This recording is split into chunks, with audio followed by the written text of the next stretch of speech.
Oke, pada tutorial kali ini saya kembali membahas tentang Laravel Jetstream, dimana yang sebelumnya itu saya sudah membahas tentang instalasi di Laravel 8. Kemudian sekarang ini kita akan membahas tentang authentication di Laravel Jetstream. Jadi ketika kita memulai dengan Laravel Jetstream itu secara otomatis Laravel Jetstream itu membuat scaffolding yang pertama itu login, ada two factor, register, password reset, email verification. Nah jadi kita nggak perlu buat lagi, udah otomatis di generate sama Laravel Jetstream nya. Kemudian yang kedua itu ada untuk setting Laravel Jetstream nya, beberapa di Fortify itu ada di config Fortify ini. Nah di sini kita bisa setting share password, kemudian home, misalnya kita mau direct kemana, misalnya di app ini di providers. Nah misalnya kita setelah login dia mau arah kemana, itu bisa diatur di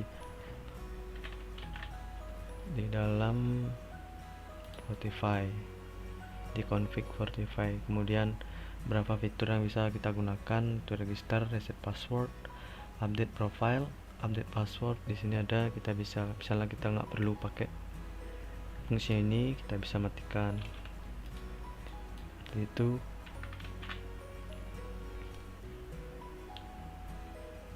nah jadi di sini stacknya itu saya pakainya yang Livewire. Jadi yang di Livewire itu adanya di sini, di views. Kemudian untuk sistem out di Jetstream ini terletak di class action. Nah di sini dia class action.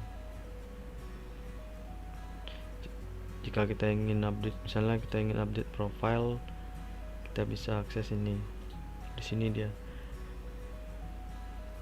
mulai dari validasi, kemudian memasukkan datanya kembali, kemudian ada di sini input fotonya, foto profilnya, kemudian di sini force file, kemudian di save datanya, di update profilnya.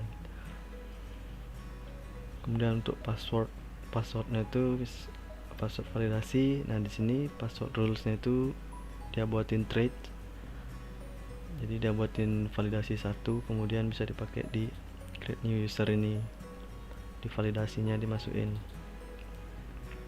di sini, dimasukin password rulesnya. Kemudian yang menggunakan password validation ini ada reset user. Nah di sini reset user juga menggunakan trade dari password validation rules. Nah ini dia ngambil trade-nya. Kemudian update user password ini juga menggunakan password rules. Jadi untuk ini, untuk validation bag ini ya emang bawaan dari Laravel itu untuk memvalidasi permintaan atau menyimpan pesan kesalahan ya di sini. Validate with bag nih. Kemudian di password ini, di sini bisa kita tambahin, misalnya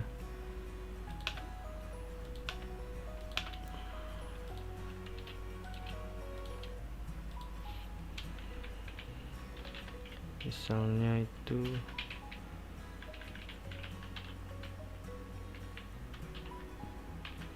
kita tambahin, coba saya login dulu ya.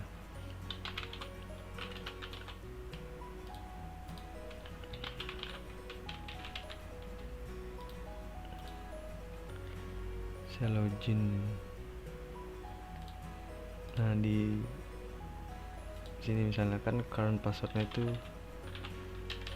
Tony 1234, misalnya kita rubah Tony 123, Tony 123. Tunggu saya hapus dulu biar jelas, saya tunjukin.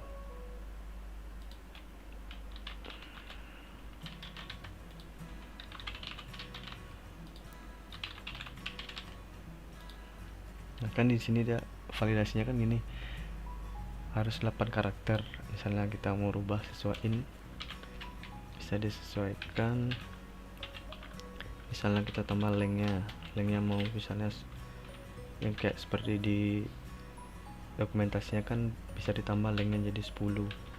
Misalnya kita mau pakai harus ada huruf besarnya, kita pakai bisa uppercase, kemudian bisa pakai numeric seperti ini. Kita coba misalnya kan tadi Tony 1234, kemudian Tony 123, Tony 124, misalnya kita tambah 15. Misalnya gini.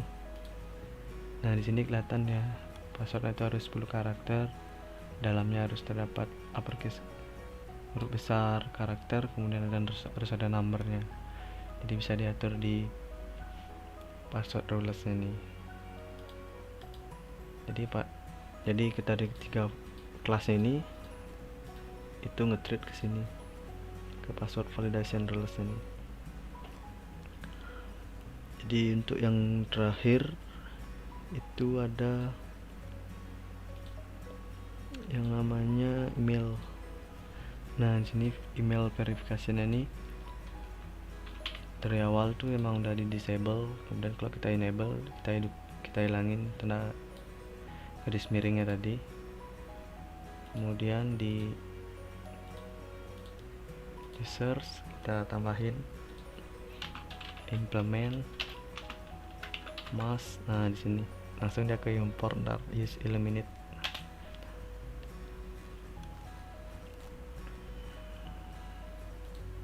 Coba kita logout dulu, fresh misalnya sini tony.com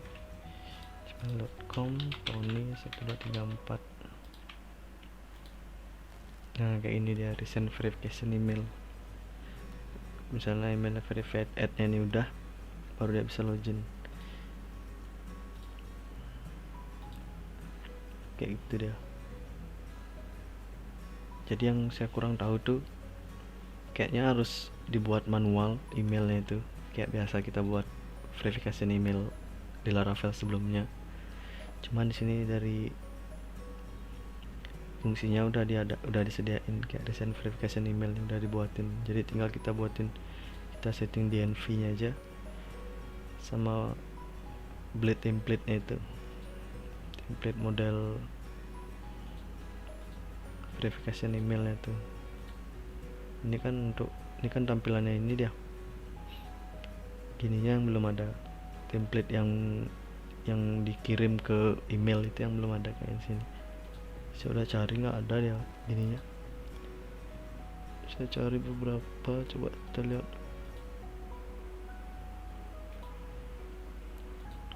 Kayaknya harus dibuatin lagi dia untuk fungsinya itu, fungsi ngirimnya itu.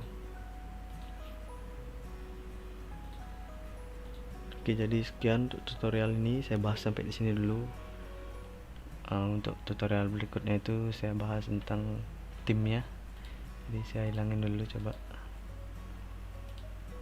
user saya hapus dulu.